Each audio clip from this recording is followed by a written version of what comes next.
بسم اللہ الرحمن الرحیم۔ پیارے دوستو، آج ہم نور الادا کے اجرا شروع کر رہے ہیں اور یہ کتاب مکتبۃ المدینہ کی ہے۔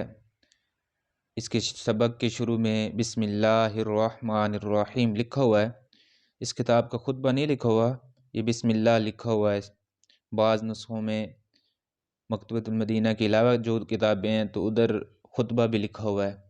یہ بسم اللہ کے بعد کتاب الطہارت شروع ہو جاتی ہے۔ تو آج ہماری جو پہلی ویڈیو ہوگی بسم اللہ پر اجرا ہوگا اور اسی پر آپ کو قواعد بتائے جائیں گے، اور جو قواعد ہوں گے، ترکیب ہوگی، اسی پر ہی ہوگا سب کچھ آج کی پہلی ویڈیو میں انشاءاللہ۔ تو پیارے دوستو، بسم اللہ کی جو با ہے یہ ایک علیحدہ لفظ ہے، اسم علیحدہ لفظ ہے۔ تو با یہ حروف جارہ میں سے ہے، اور حروف جارہ کی با کا ایک قاعدہ ہے، ضابطہ ہے کہ حروف جارہ کی با ہمیشہ پر ہمیشہ کسر آتا ہے، یعنی با پر کسر ہی آئے گا، زیر ہی آئے گی، با پر زیر ہی آئے گی۔ جس طرح یہاں بسم اللہ با پر زیر آیا ہوا ہے، باللہ، یا اور بھی کئی ایسے مثالیں موجود ہیں۔ تو با پر ہمیشہ کسر ہی آئے گی، یہ یاد رکھیے گا۔ اب اسم ہے، اس کو علیحدہ کریں گے تو سب سے پہلے یہ دو چیزیں دیکھی جاتی ہیں ترکیب میں کہ یہ معرفہ ہے، نکرہ ہے۔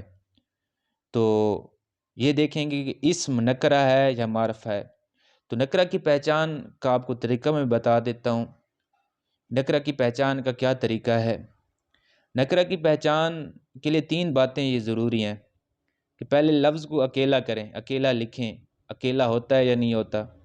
دوسری چیز ہے کہ تنوین آتی ہے یا نہیں آتی، اور تیسری چیز ہے کہ کسی کا نام نہ ہو، کسی کا نام نہ ہو۔ اکیلا لکھیں، تنوین آئے، کسی کا نام نہ ہو۔ اب اسم اکیلا لکھا، اس پر تنوین بھی آ رہی ہے، اسمن، اور کسی کا نام بھی نہیں ہے۔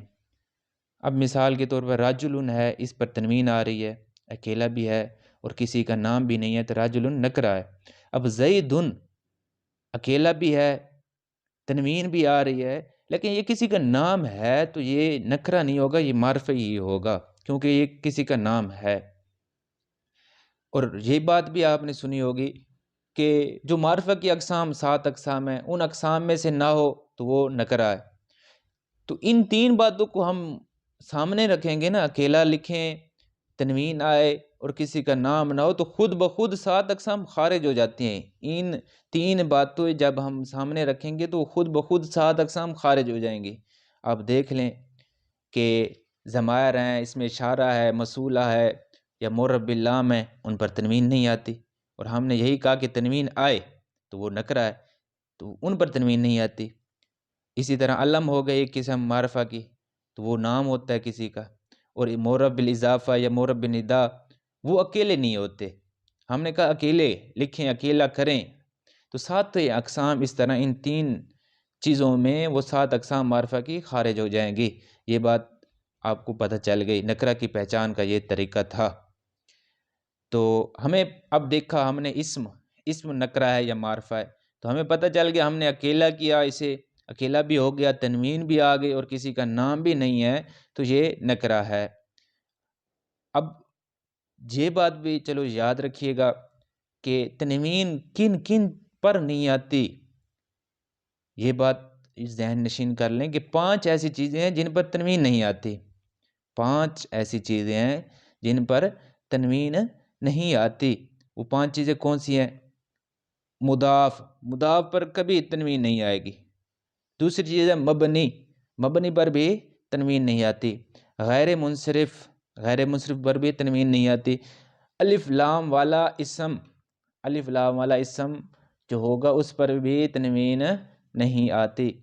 اور وہ اسم جو موصوف ہو ابن کی طرف موصوف ہو اور وہ کسی اور علم کی طرف مضاف ہو تو اس اسم پر بھی تنوین نہیں آئے گی۔ جیسے زید بن بکر، اب زید یہاں زید پر تنوین نہیں آ سکتی، زید بنو یعنی ملا کر پڑھیں گے، اور زید پر پیش آ رہا ہے، تنوین نہیں آ رہی، اور ابن آگے عمر کی طرف مضاف ہے، زید بنو عمر، تو وہ اسم جو موصوف ہو ابن کی طرف اور ابن کسی اور علم کی طرف مضاف ہو تو اس پر بھی تنوین نہیں آئے گی۔ یہ بھی آپ نے 5 چیزیں یاد رکھنی ہیں، عبارت مضبوطی کے لیے یہ چیزیں آپ کو یاد ہونی چاہیے۔ تو ہمیں پتہ چل گیا کہ اسم نکرہ ہے۔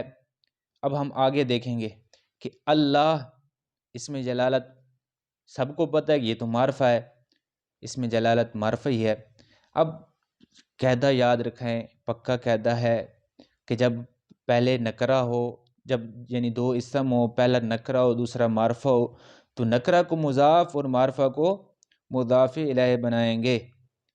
تو ہمیں یہ ایک قاعدہ پتہ چل گیا، اور یہ بھی پتہ چل گیا کہ اسم مضاف ہے اور اللہ اسم جلالت مضاف الیہ ہے۔ اب ایک اور قاعدہ، کئی قاعدے آئیں گے، تو یہ بھی ایک قاعدہ ہے کہ جب ایک بار مضاف ہوتا ہے نا، وہ ایک ہی کا مضاف ہوتا ہے، کسی دوسرے کا مضاف نہیں ہو سکتا۔ اب ایسا نہیں کہہ سکتے کہ اسم اللہ کا مضاف ہے تو آگے کسی اور کا بھی مضاف ہو سکتا ہے، نہیں، ایسا نہیں ہو سکتا، بس ایک ہی کا مضاف ہوگا۔ اب آگے دیکھیں، اللہ ہمیں پتہ چلا معرفہ ہے، الرحمن یہ کیا ہے؟ ہم اسے دیکھیں گے، نکرہ کی پہچان کا ہمیں طریقہ پتہ چلا تھا کہ جس پر تنوین علیحدہ کریں، تنوین آئے اور کسی کا نام نہ ہو تو ہم نے علیحدہ کیا، صحیح ہے، تنوین نہیں آ رہی، تنوین نہیں آ رہی تو پھر ہمیں پتہ چل گیا تنوین نہیں آ رہی تو یہ نکرہ نہیں ہے، یہ معرفہ ہے، اور معرف باللہ معرفہ کی اقسام میں سے بھی ہے، اس طرح بھی ہمیں پتہ چلا کہ یہ معرفہ ہے۔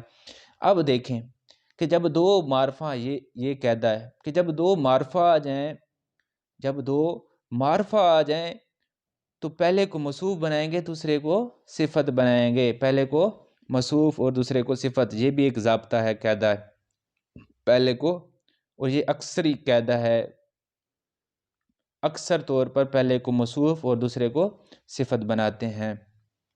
اب یہ بات بھی یاد رکھیے گا، یہ بھی ایک قاعدہ ہے کہ جب ایک بار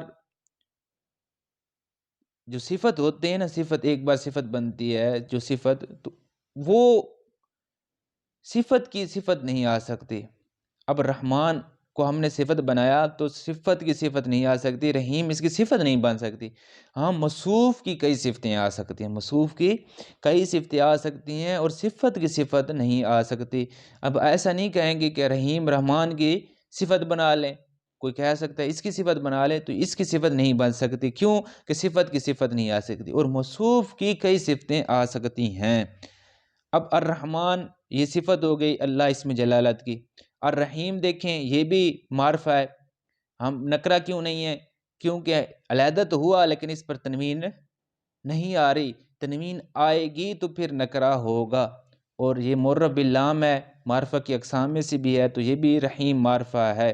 رحیم کی تو صفت ہم نہیں بنا سکتے، کیوں کہ وہ ایک بار صفت بن چکا، جو صفت ہوگی تو صفت کی صفت نہیں آ سکتی۔ ہم پھر اللہ موصوف تھا تو ایک موصوف کی کئی صفتیں آ سکتی ہیں، یہ ضابطہ ہم نے پڑھا سنا۔ تو اللہ اسم جلالت موصوف اور رحیم اس کی صفت، دونوں معرفہ ہیں تو یہ اس کی صفت ثانی ہو جائے گی۔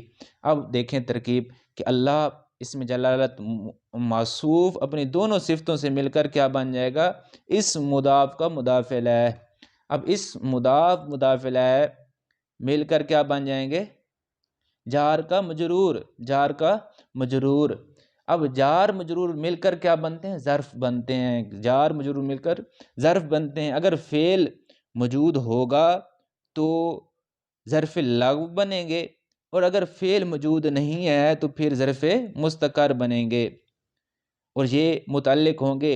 اور ان کا جو متعلق ہوتا ہے نا، 7 چیزوں میں سے ایک چیز ہوتی ہے متعلق، ان کا متعلق 7 چیزیں ہوتی ہیں، فعل ہوتا ہے، یہ بات یاد رکھ لیں، نوٹ کر لیں اپنے آپ سے، اگر یاد رہ جائیں تو ٹھیک ہے ورنہ نوٹ کر لیں کہ متعلق 7 چیزیں ہوتی ہیں، فعل ہوتا ہے، اسم فاعل ہوتا ہے، اسم مفعول ہوتا ہے، صفت مشبہ، اسم تفضیل، مصدر، اسم منصوب، یہ 7 چیزیں ہیں۔ یہ 7 چیزیں متعلق ہوتی ہیں، ان میں سے کوئی ایک چیز متعلق ہوگی۔ اگر یہ موجود ہوں گے عبارت میں تو پھر جو متعلق ہوگا وہ ظرف لغو بنے گا، اگر موجود نہیں ہے تو متعلق ظرف مستقر بنے گا۔ اب یہ بات ایک نئی بات ہے، انشاءاللہ آپ کے لیے نئی ہوگی بات، کہ جار مجرور کا اگر متعلق موجود ہے تو ہم لغو بناتے ہیں، اور اگر متعلق موجود نہ ہو تو ہم جار مجرور کو مستقر بناتے ہیں۔ اس کی نام رکھنے کی کیا وجہ ہے، اس کو لغو اور مستقر کہنے کی کیا وجہ ہے، یہ بات آپ غور کریں، اور یہ بات انشاءاللہ آپ کے لیے نئی بات ہوگی۔ جار مجرور اگر فعل موجود ہو تو لغو کا مطلب ہوتا ہے فضول، بیکار، تو ہم نے اسے لغو اس لیے کہہ دیا ظرف کو کیونکہ یہ فعل کی جگہ قائم نہیں ہوا، موجود نہ ہوا، فعل کی جگہ موجود نہ ہوا، فعل کو آنا پڑا، فعل کی جگہ اس نے کام نہیں دیا، فعل کو آنا پڑا، تو اس لیے اس کو ہم نے ظرف لغو کہہ دیا، یہ ظرف لغو کہتے ہیں۔ اور جو ظرف مستقر ہوتا ہے، مستقر کا مطلب ہوتا ہے استقرار پکڑنا، ٹھیک ہے، مضبوطی، قائم ہونا، تو وہ فعل کی جگہ قائم ہو گیا، پکا ہو گیا، فعل کو آنا نہیں پڑا، فعل کو تکلیف نہیں کرنی پڑی، یعنی اس کی جگہ وہی کام کر دیا، تو اس لیے اس ظرف کو ظرف مستقر کہتے ہیں۔ یہ بات آپ نے یاد رکھنی ہے۔ تو اب جار مجرور، اس بسم اللہ با جار ہے اور اسم آگے سے مل کر مجرور بنی، اور اس کا متعلق عبارت میں موجود نہیں ہے، تو اس کو ہم کیا کہیں گے، ظرف مستقر ہی کہیں گے۔ کیا کہیں گے، ظرف مستقر۔ اب ظرف مستقر تو فعل نکالنا پڑے گا۔ اب فعل جو پہلے دیکھا جاتا ہے کہ اگر کوئی خاص فعل ہے، اگر جار مجرور کا متعلق کوشش کی جائے گی کہ افعال خاصہ میں سے ہو، کوئی خاص افعال ہو تو وہ نکالیں گے، اگر افعال خاصہ میں نہیں ہے تو پھر افعال عامہ میں سے کوئی فعل نکالا جاتا ہے۔ افعال عامہ 4 ہیں، ثبوت ہے، کون ہے، حصول ہے اور وجود ہے، یہ 4 افعال عامہ ہیں، ان میں سے کوئی نکالا جاتا ہے اگر افعال خاصہ میں سے کوئی نہ ہو۔ افعال خاصہ سے مراد کہ یعنی عبارت کا جو تعلق ہو اسی کے متعلق کوئی فعل نکالا جائے، اگر ان میں سے کوئی نہیں، کوئی عبارت کے متعلق کوئی خاص فعل نہیں ہے تو پھر ان میں ثبوت، کون، حصول، وجود میں سے کوئی فعل نکال دیں، افعال میں سے کوئی فعل نکال دیں۔ تو ہم اب تادیعو نکالتے ہیں، یعنی با جار اور آگے اسم اپنے سارے مضاف الیہ سے مل کر مجرور، اس ظرف کا ہم فعل کیا نکالتے ہیں، اب تادیعو، میں ابتدا کرتا ہوں اللہ کے نام سے جو رحمان اور رحیم ہے۔ تو اب تادیعو یہ فعل ہوا، اور اس میں آنا ضمیر کیا ہوئی، فاعل ہوئی، فعل اپنے فاعل اور متعلق سے مل کر کیا بن جائے گا، جملہ فعلیہ خبریہ، لفظاً خبریہ اور معنن انشائیہ۔ لفظی طور پر تو یہ خبر ہے لیکن معنوی طور پر یہ انشاء ہے، اس میں کیونکہ خبر میں جھوٹ سچ کا احتمال ہوتا ہے اور اللہ کی یہ ثنا ہے، اس میں جھوٹ سچ کا احتمال نہیں ہے، تو یہ معنن کیا ہوگا، انشائیہ ہوگا، لفظاً خبریہ ہے اور معنن انشائیہ۔ تو یہ آج ہماری بسم اللہ الرحمن الرحیم پر اجرا ہوا، اور آج ہم نے کئی قواعد اور قواعد پڑھے اور ترکیب بھی ہم نے پڑھی۔ تو یہ اگر آپ کو پسند آیا ہو تو اس ویڈیو کو آگے شیئر بھی کریں، دوستوں تک پہنچائیں تاکہ انہیں بھی ان چیزوں کا پتہ چلے اور وہ بھی فائدہ حاصل کر سکیں۔ السلام علیکم ورحمۃ اللہ۔